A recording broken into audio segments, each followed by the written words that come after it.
Welcome to our channel. Today we how to subscribe with Wise for cross-border creator payments step by step clearly. Click on the Get Started button.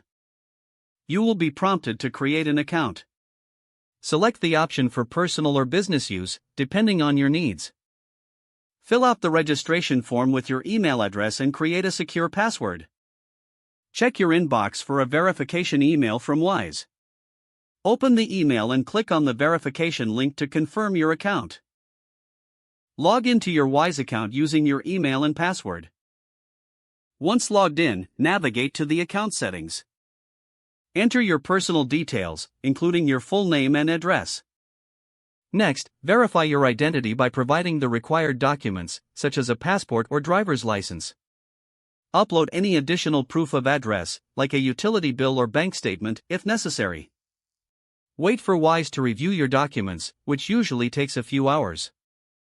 Once verified, you can add your bank account details for receiving payments. Head to the Receiving Money section of your dashboard. Select the currencies you wish to receive payments in. Wise will generate unique account details for each currency you choose. Share these details with your clients to receive cross-border payments efficiently. If you need to send money out to local bank accounts, return to your dashboard.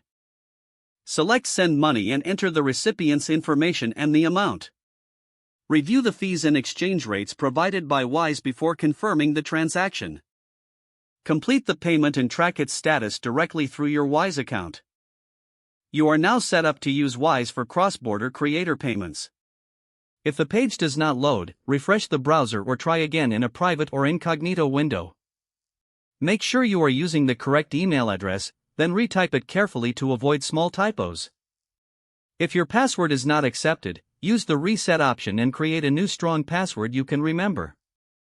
Check your spam folder for verification or security emails, then complete any requested confirmation steps. Enable two-factor authentication if available to improve account security and reduce unauthorized access risk. After signing in, review your profile details so your contact information and settings are accurate and current. Don't forget to like this video and subscribe to our channel for more step-by-step tech guides.